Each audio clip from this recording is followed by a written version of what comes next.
Good morning. Morning, Demetra. Good morning, James. Congratulations. Thank you much. See, we got Lorelai joining us.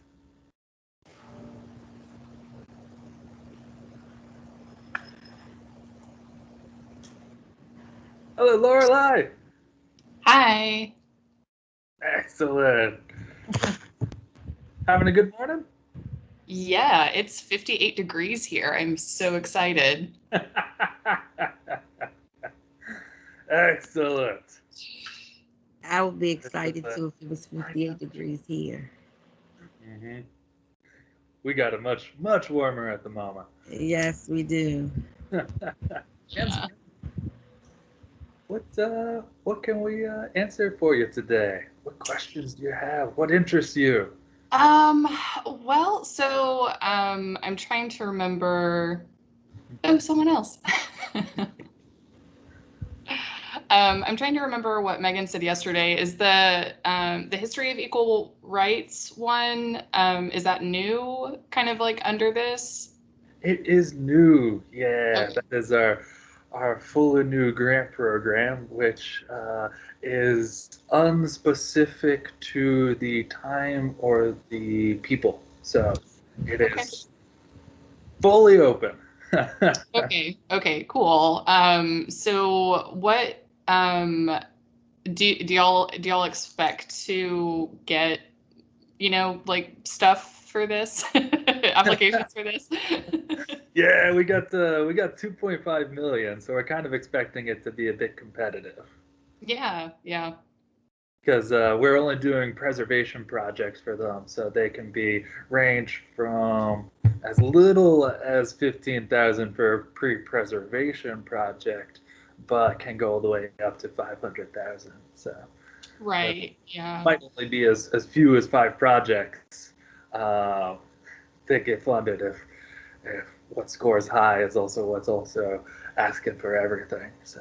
Mhm. Okay, gotcha. So what, I'm sorry, it probably has all this in the shield, the fact sheet, but I didn't get a chance Not to yet, look. because this is our brand new one, so it is still it's still getting shooken out for Okay, okay, good. uh, So what do you mean by preservation sure projects? thing. Bricks and mortar to a historic site um, can also be archaeology, or as well for pre-preservation, it's then the planning documents for a future preservation project for bricks and mortar or archaeology. So, actually, Okay, doing something to it does have to be a site that is either listed in the National Register for its significance for equal rights or be eligible hmm, for its significance to equal rights.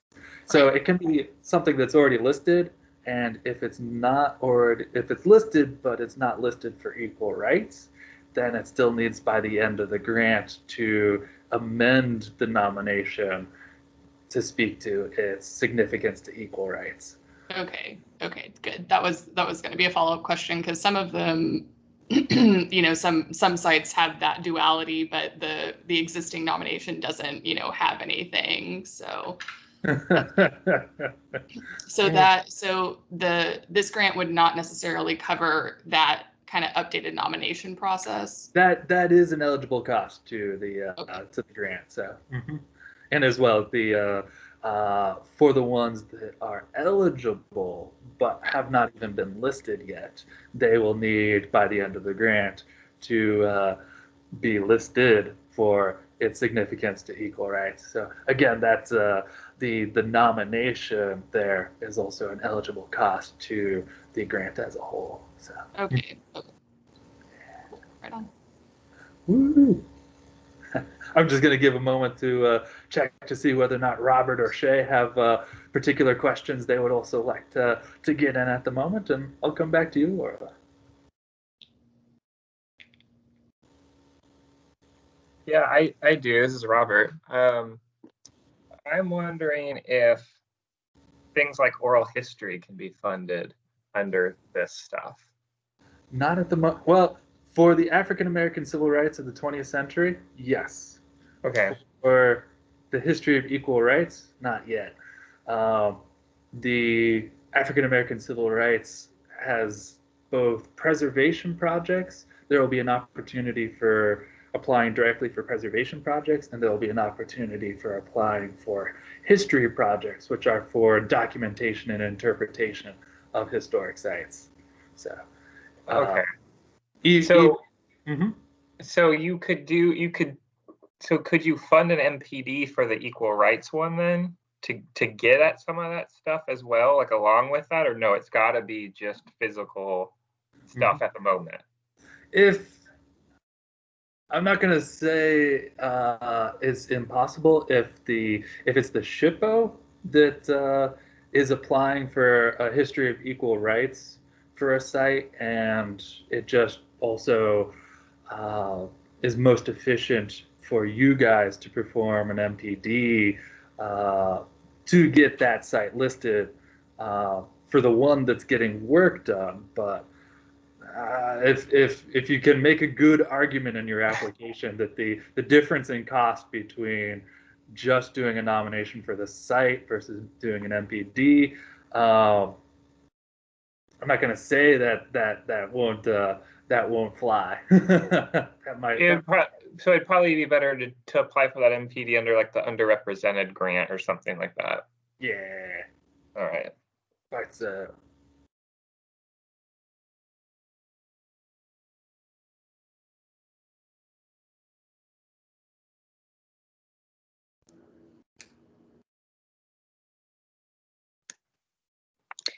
So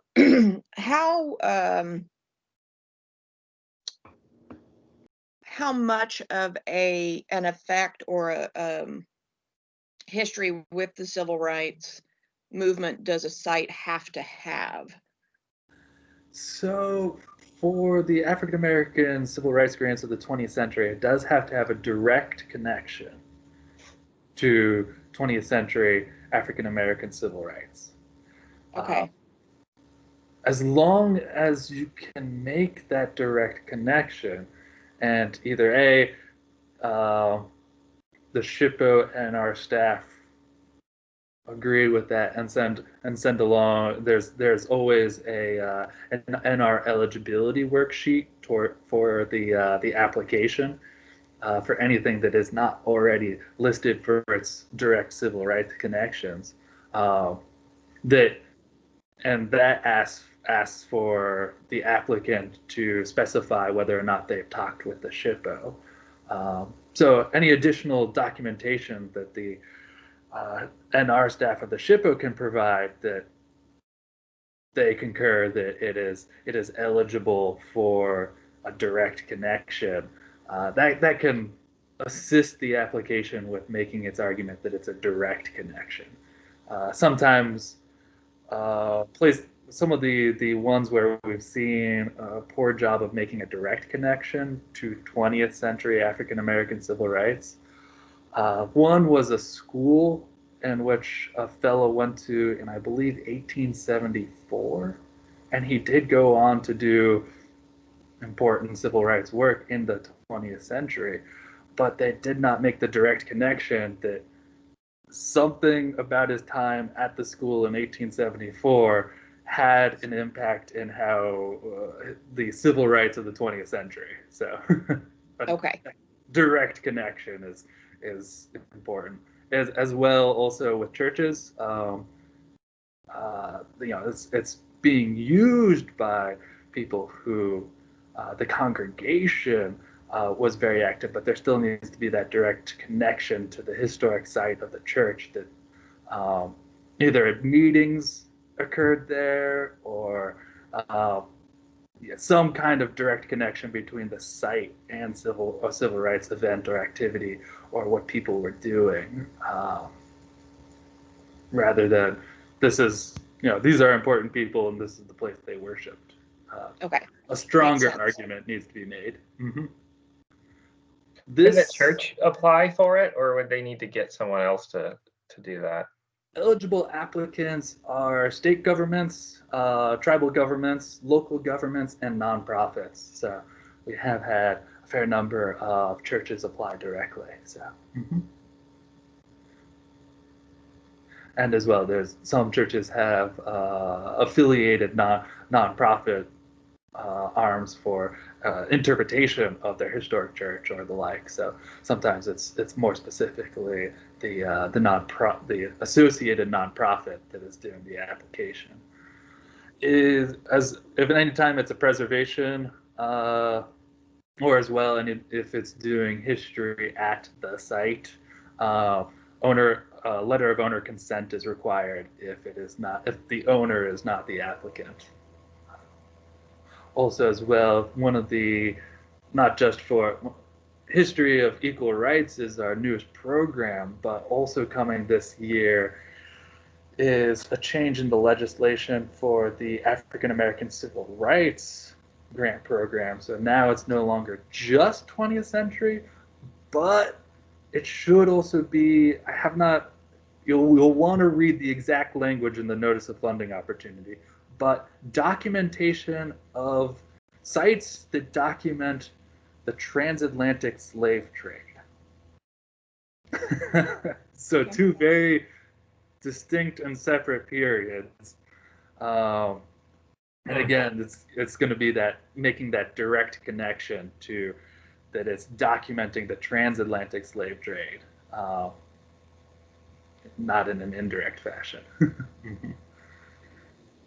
Which can also, again, be preservation grants or history grants for interpretation and documentation. So I will take a moment and I will emphasize that for history grants, it still does need to have a place-based component. We're coming out of the National Historic Preservation Act and the Historic Preservation Fund, so which normally means the National Register, but in terms of the history, that specific tie to the National Register is not 100% needed, but it does still have to have a place-based component. So it's not just general interpretation, general documentation. It's got to have some tie to a place, but that place doesn't necessarily have to be extant anymore. One of the grants that we awarded just this past round was for an augmented reality app for interpreting the Springfield race riots, which, due to the devastation, there's not a lot of sites there that are eligible for the National Register anymore. It's still at least a place-based interpretation, very much of something important to interpret, but we can't do so as much to the National Register anymore. So. That's a pretty awesome project there, because we have the Tulsa race riot here. Perhaps some of you have heard of that. Been pretty big lately. And it's kind of in the same situation. A lot of the original stuff, of course, it was, scorched earth, basically. And so there's very little of what was rebuilt initially now. We have a couple of the churches listed related to it, but most of it's gone. So I kind of like that idea for being able to get that history out there without being able to see it. So yeah, and where possible, things like oral histories or the like are, again, very, very doable as long as it's getting tied to a place and or at least an event that has also some place-based. Yeah, and I know that we, within the state at least, there's been quite a few of, as they, before they passed away, the original people who survived. And so using all of that and actually getting that kind of firsthand experience out there would be pretty phenomenal. Yeah.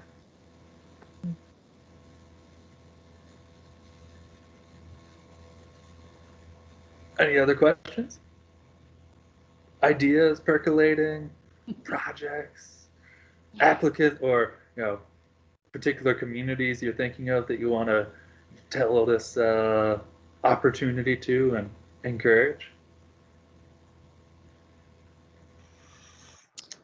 We just got a MPD listed for African American history in Portland here in Oregon. So we got to we're trying to think through ways that we might be able to encourage people to apply for this. So this is super helpful. Just kind of thinking about that stuff. We also are working on a statewide African American history MPD. So I think starting in Portland and trying to figure out that will probably help us there too. But this is great. And then especially this equal rights thing, I think we don't really have a lot of things nominated that would probably work for that at the moment. We have things here or there, but I think using like that amending of existing nominations probably our best route. But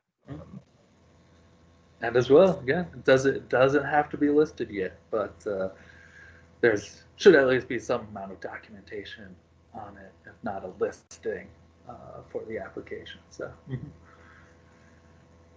I did put in. Oh, yeah. Oh no, I was going to say that's probably what our route is going to look like as well. More amending existing things, but kind of, we also have a lot of Confederate things at the moment, and some things have been in the news. So we'll see how that goes as far as getting traction. But I had a question about, so Robert, you brought up oral histories, and that's not something really for the HER, but for the African American one. Yep. How, James, maybe maybe you don't. How do you kind of figure out like what is a viable oral history project? It is the kind of thing where we're really hoping to see in the application that's well defined already.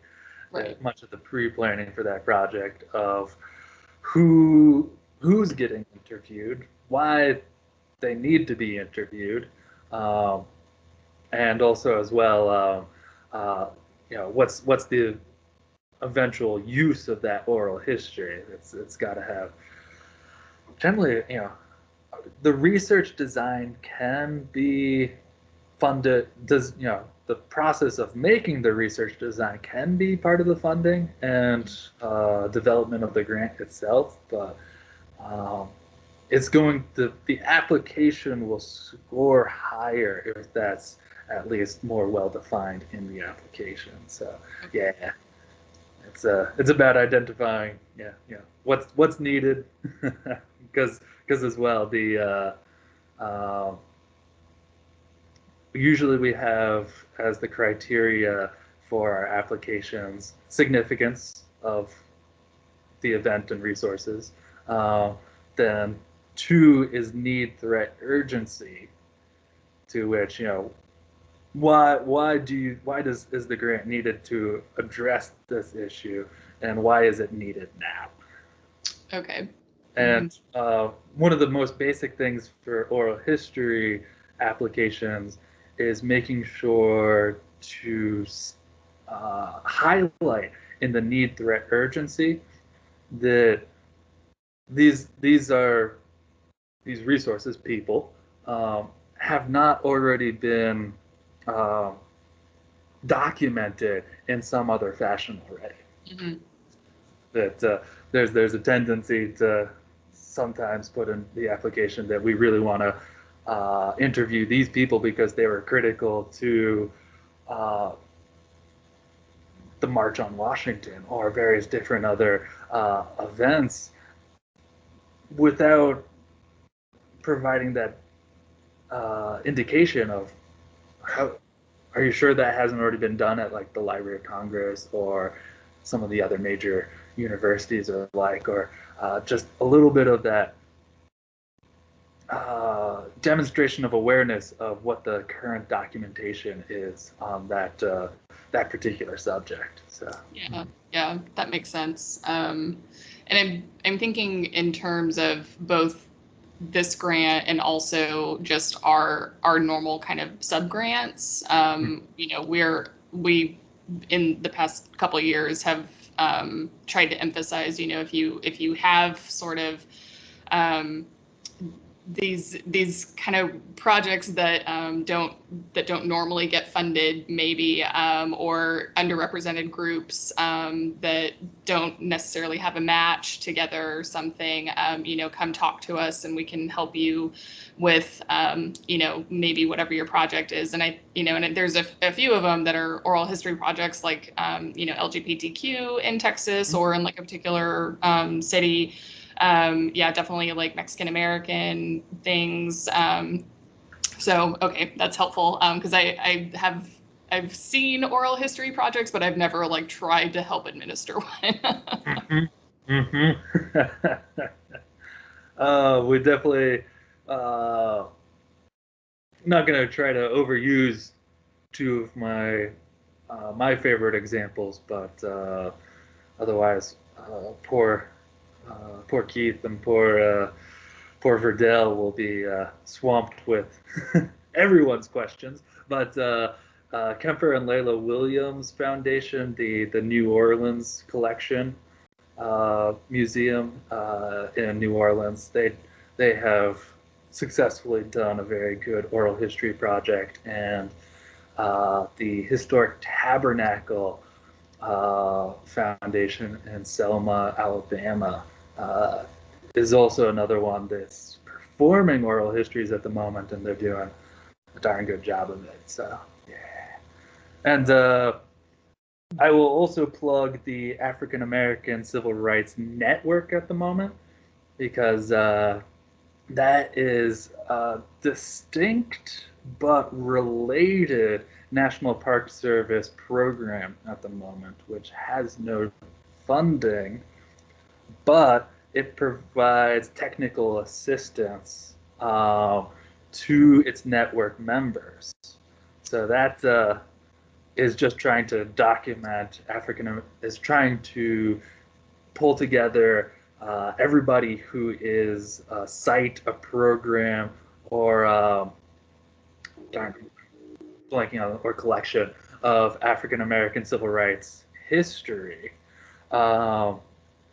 And it's I'm not gonna, they don't want to make it hard to get on it, but on the network. But they have one application to get on the network, and as well also you don't have to be on the National Register and things like that, especially for programs and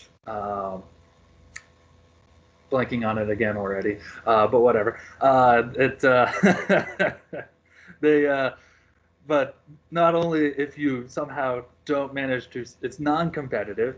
So if somehow you don't manage to get your application approved to the network, they're happy to work with you as much as necessary to get that, to fix your application, and or to address whatever the issues are, to then get you on the network. And Luann Jones of the National Park Service Park History Program, which is the ones running the African American Civil Rights Network, she is our oral historian and is very happy to provide technical assistance. So she can provide, and as well, I'm not going to guarantee it, but they might even provide a little bit of I'm not going to say full-on review of draft applications for the grant programs, but they can at least they might give some advice, feedback on the project and things like that. So, and then, generally speaking, the network and the grant program are mutually supporting, and that if you make it onto the network for direct significance to African American civil rights, as long as it's of the 20th century, then you're I'm not gonna say you don't need to still make your argument in your application, but you should pretty well achieve that significance in terms of the grant application, and vice versa. Anything that is awarded a African American civil rights grant there's now going to be a checkbox on the application of, do you want to concurrently apply for the Civil Rights Network with this application? And if awarded, then automatically, and you check that box, then automatically you become part of the African American Civil Rights Network. So, Right. so there's some technical assistance possibilities there, and as well that there's they're separate programs, but there's a large overlap. Right. Yeah. Great. Thank you. That's helpful. So with that network, so the benefits of being on that are your connections to other groups that are also participating, and kind of just like a thread of a conversation sort of stuff? It's recognition, technical assistance, and then as well that there will be through the network highlighting which places are open to the public and things like that to try to, and as well also general press publicity generation and the like to try to drive visitation for all its network members. So. Mm-hmm. Awesome. Okay. Which usually the last one of the last criteria of our grant applications is the sustainability question, which is kind of sort of, you needed a grant to do this work. Why will you not be back to us for a grant for the exact same thing next year or the year after? So if we replaced your roof, why are the circumstances going to be different in 15 years when you need another roof job? So in terms of highlighting the African American Civil Rights Network and what you expect to get out of that can also be one way of addressing that sustainability. So. Mm-hmm. Just trying to write your applications for you. Yeah, thanks. Welcome. Let's see. I do want to emphasize that since the history of equal rights is completely unspecified, that I would like to take a moment to just still recommend that don't waste your time, and emphasize to anybody you're describing these programs to, don't waste your time by applying to both African American civil rights and the history of equal rights. Because you can see by the funding disparity between the two that if you are eligible for AACR and you don't get awarded, you ain't going to be awarded for the history of equal rights. So you're wasting everybody's time if you apply to both of them. But if they are different projects, different significances and the like, sure. As long as they're very different projects, but it's not worth anybody's time to apply to both of them for the same project. Yeah, that makes sense. And so when you're saying preservation grants, you're not talking about any like pre-preservation work. It's got to be or are you? It can be pre-preservation as well. So there's a lower limit to the funding for pre-preservation work. I'm going to double check my cheat sheet at the moment, but it should be 15,000 to 50,000 for just pre-preservation work.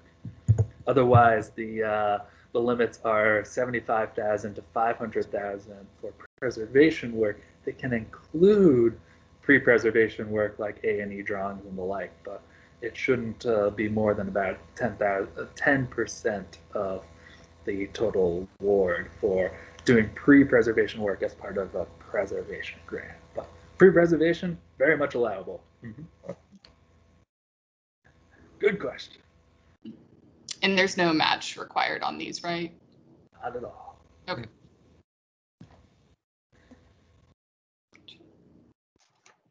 It can be taken as a consideration in application, but it's not required.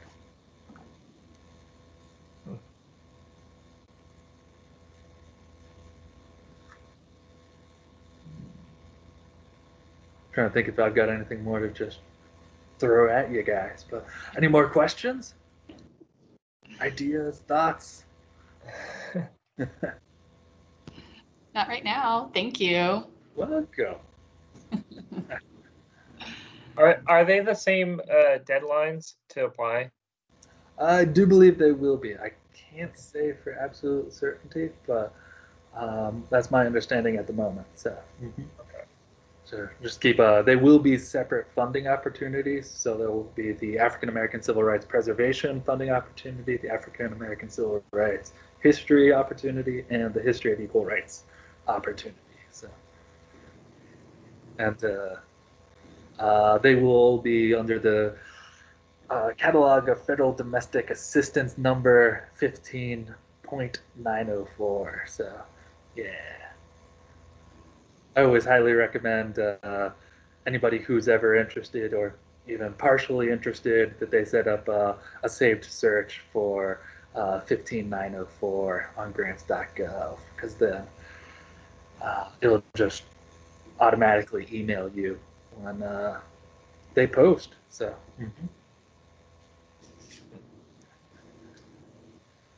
Computers. Yeah.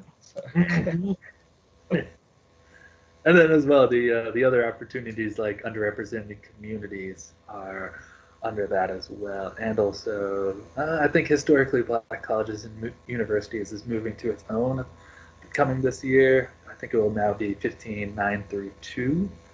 And Save America's Treasures is 15.929, if I recall. So what would be the difference then in if you're trying to decide between an underrepresented community grant and the equal rights grant?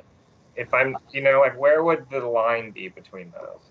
Definitely the line is preservation versus documentation. So Okay. underrepresented communities is only a documentation grant, and History of Equal Rights is only a preservation grant at the moment. So Okay. excellent question. Mm-hmm.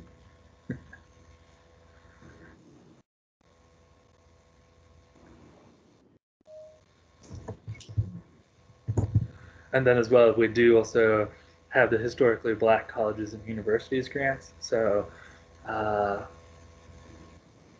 can't tell them to, but I would highly recommend that they apply more towards the historically black. If it's a historically black college and university, that they apply for a historically black colleges and university grant more so than say an AAC. Well, they can do an AACR for documentation or underrepresented communities for documentation, but I would recommend.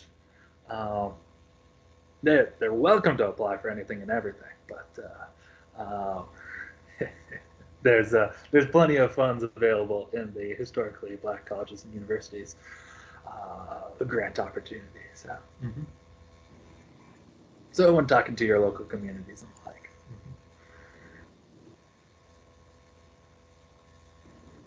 Let's see, Lydia joined. Got any questions? Hopes, opportunities?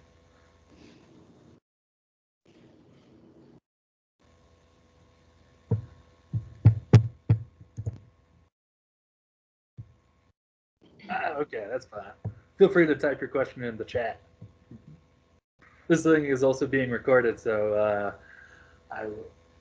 you're welcome to watch the recording later for what happened in the first 30 minutes, and as well a few things I might say.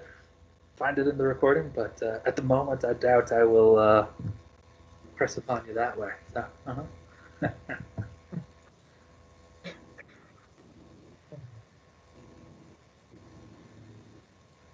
What else can I share with you?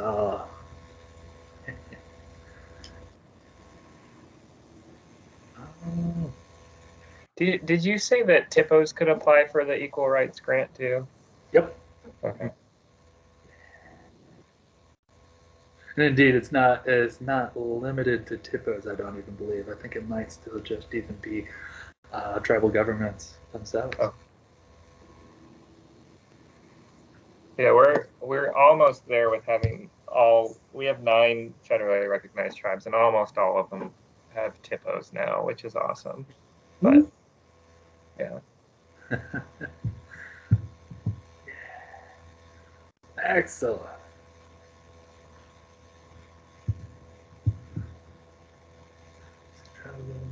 Yeah. I do believe they're also eligible to apply for African American civil rights, and we've actually seen an uptick in the number that applied for um, um, underrepresented communities this grant round. So, yeah. That's awesome. Mm-hmm. Mm-hmm. Hmm.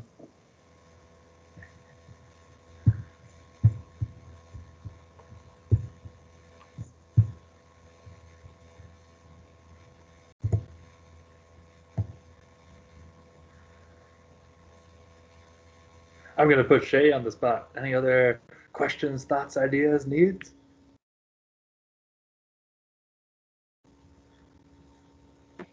Sure, I have. So they did the virtual tour for the Riot. Would the grant also cover potentially website development of tour Yep. as well? Mm-hmm. Mm-hmm. Okay. Again, the as long as it's interpreting or documenting a place, that's the key eligibility requirement towards whatever the project is. So, but whatever then is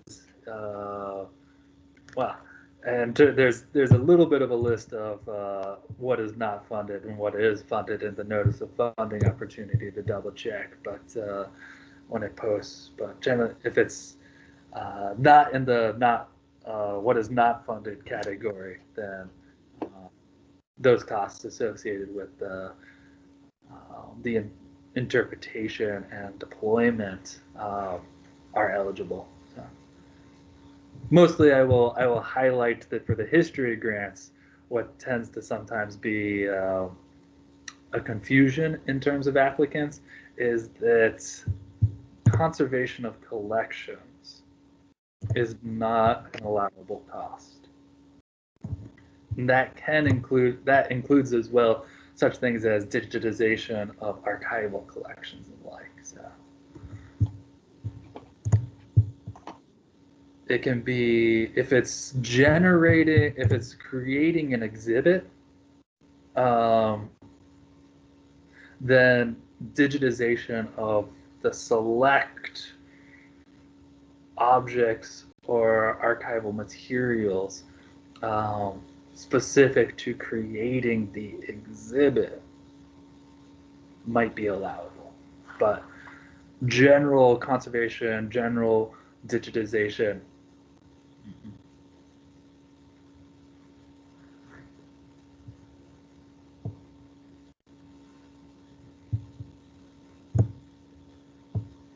Did that successfully answer your question? Yes. Well, we have here in Oklahoma, we have the Threet filling station, which is I don't know if it was, I don't think it was in the Green Book, but a lot of people stopped there because of that, because of its distance from, and it's one of those that I think they did get a grant or something, or the Park Service wanted their stuff. So our agency digitized everything before it was taken for them. But the building is also in pretty bad shape at this point. Uh, just because it sat for so long, and all of that material was in that building, most of which is in almost perfect condition because it hasn't been touched. So all of the registers of who stayed and all of that were still in the building. It's a pretty amazing place, and the family is just, they're awesome. But we've been looking for ways to help them out to try to get things stabilized for them so that they don't lose the building Mm-hmm. while trying to figure out how to afford to do it all. Which, yeah, the African American civil rights grants of the 20th century might work. Preservation grants might work well for it. So, Okay. I will mention that private individuals and for-profit businesses and institutions are not eligible to apply, but the SHPO can. Apply on their behalf. Yep. Or as well, a nonprofit can apply on their behalf, or the local government can. So. Okay. Yeah. That's great. That may be an option for them then. Yeah. And as well, especially when the condition of a building is particularly bad and it's really needing the work now, rather than 2 years from now. Mm-hmm. It being the SHPO as the applicant and manager of the project might assist with being able to move quickly. Okay. Stabilization measures. If it's people on, even if it's a nonprofit or a local government who's the applicant, if they're not well versed in the normal processes and the like for federal grants and federal undertakings, that can add delays and complications to projects that can delay work that might be needed now. Right. Right. Because of the risk on your end because of that. Yeah. Makes sense. Or as well, sometimes that tunnel vision of addressing one need rather than looking at the full project and having that complete conversation with the 106 process of SHPO and CLG, if it is a CLG, as well, so that sometimes that focus on one temporary measure at a time actually makes things take even longer for all those processes. So Yeah. I suspect you've had one of those. Yep. So anything we can do to get more good applicants, we're always happy for. So. Okay. Coming out of every preservation grant will have to be an easement on the property. So especially as well when it is the applicant is not the owner, it's important for that to be documented in the letter of owner consent for the application. Okay. Mm-hmm. But as well, there's no limit to the number of African American civil rights preservation grants that can be applied for. So, if the first phase can be stabilization, and then the next phase can of another application at a later date can be the work needed for preservation and rehabilitation, or Okay. Mm-hmm. And there's no match required. So. Mm-hmm. Exactly. That's a big thing. Yeah. But also, it's nice when the applicant is the SHPO or a local government that's or other state agency or other local agency or a nonprofit that's very versed in federal grants and the federal undertaking processes. So that way, when they apply for another grant, that there's good progress that's been made, and as well that the project's humming along nicely. So in terms of the both the building and as well also the Section 106, NEPA, and the like. So. Right. All right. Well, thank you. Welcome. Because it can get particularly complex when you have multiple grants open at the same time. So. I bet. Yeah. Yeah. Any other projects, ideas, questions, hopes, and dreams?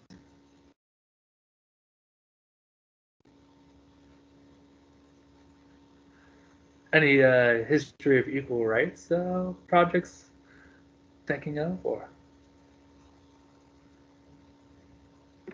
Are we seeing a basically an increased focus on the LGBTQ plus arena?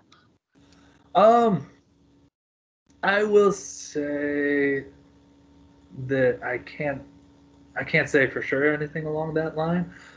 It would definitely be eligible under History of Equal Rights, and we have for the National Park Service the civil rights framework for that I put up here at the first link.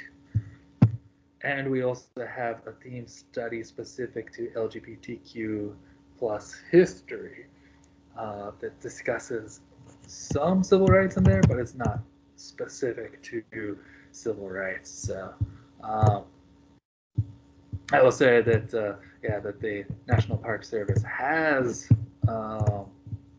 resources along the lines of being able to evaluate LGBTQ plus equal rights sites for applying to history of equal rights, but also as well SHPO theme studies, contexts, and the like are also very useful. So, does that sort of answer your question? Yeah, I just kind of was wondering if there's a, just that kind of extra focus, because it's, at least in our state, it is incredibly underrepresented. And we're still struggling with kind of that older generation, let's not discuss it aspect, which makes it increasingly difficult for us to get the information that we need.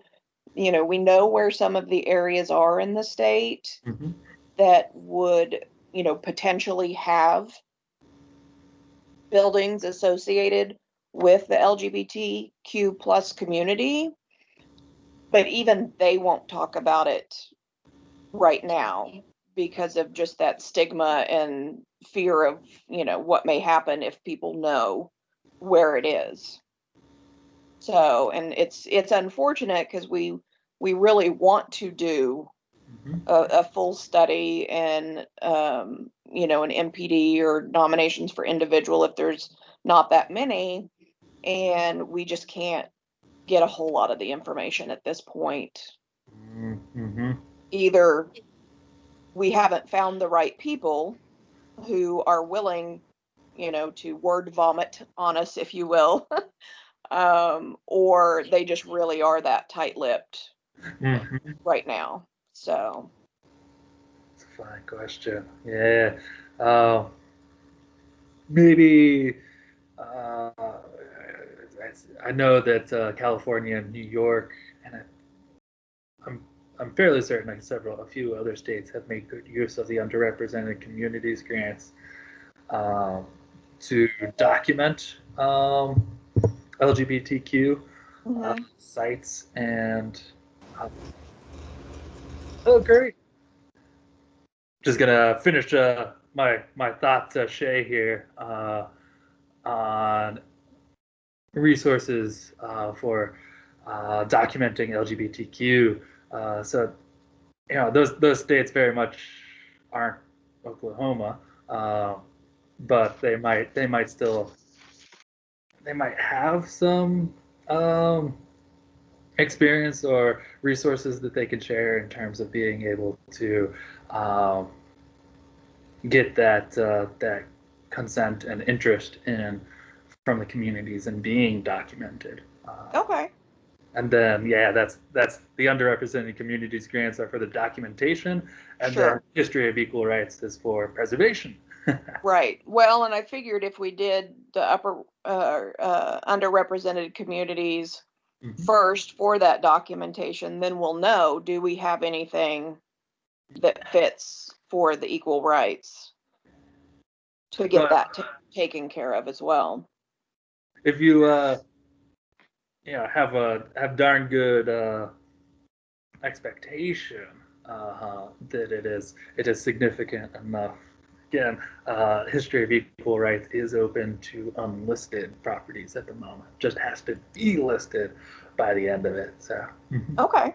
don't have to wait on having an underrepresented community grant to document it, but yeah, it's not a bad plan. But also, history of equal rights is available at the moment. So For those things that we actually know about already. Yeah. uh-huh. Even if you just have like a preliminary site form or the like on it, or just as well that have some emails going back and forth talking about how you know really want to document this site because you have such a strong inkling that it Right. That it's, it has that connection. Yeah. just as long as it's a place that directly documents equal rights. Thumbs up. All right. Great. Thanks. But I will now pester Curry about what questions she has, and you come back to you, Shane.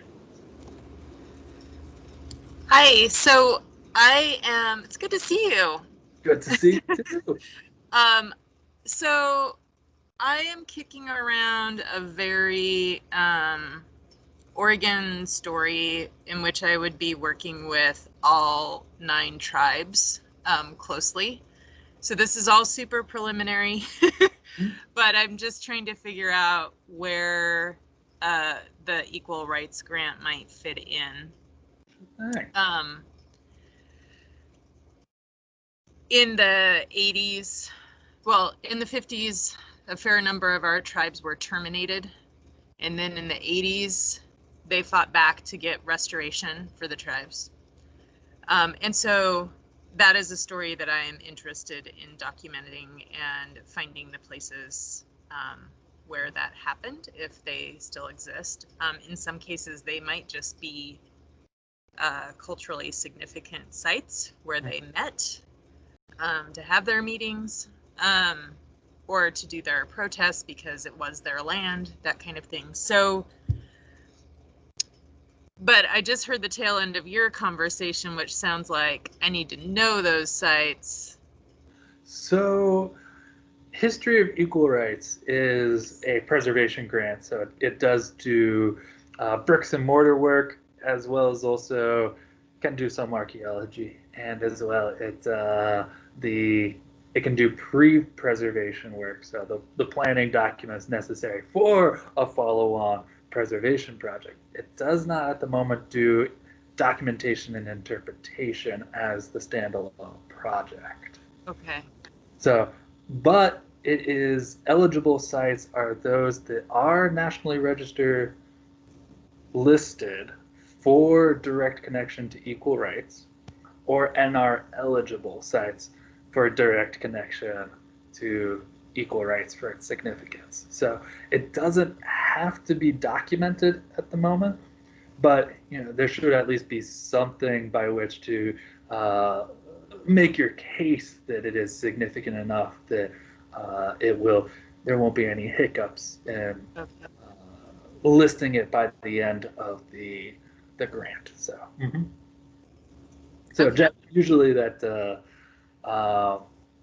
there will be a NR eligibility form as part of the application, which is used both for if it's listed but it's not listed for equal rights, or if it's not listed and then it's part of it is it's supposed to identify whether or not the applicant has talked to the SHPO about and gotten the SHPO's opinion. Okay. And then it gets reviewed by our staff as well. So. Okay. Okay.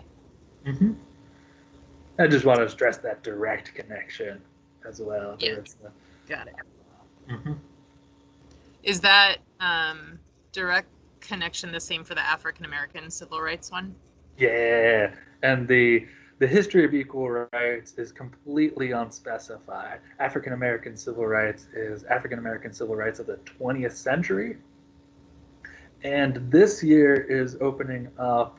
I would still highly recommend that you double check against the notice of funding opportunity when it comes out, but also opening up the period sites that document the transatlantic slave trade. Okay. That probably doesn't fit us very well, but the other one can. But it just has to have that direct connection to the right time period and to civil rights or transatlantic slave trade for the appropriate period. So. Okay. Okay. Cool. Well, all right. Thanks. That's helpful. If you know any grants to do oral histories on that tribal restoration one, let me know. Okay. Definitely tribal heritage and underrepresented communities is documentation towards a National Register nomination or context study or the like. So yeah, I think we're not close enough to any nominations to apply for underrepresented right now. There's a lot of groundwork that has to happen before we get to that spot. So, but it will be on my list in the future. Cool. Thank you. Welcome. Welcome. You take care. You too. So I'm not going to run you off, but you're welcome. We are coming up on 11. So. Yeah. I'm going to go fill my teacup before the next thing. So see you later. Bye.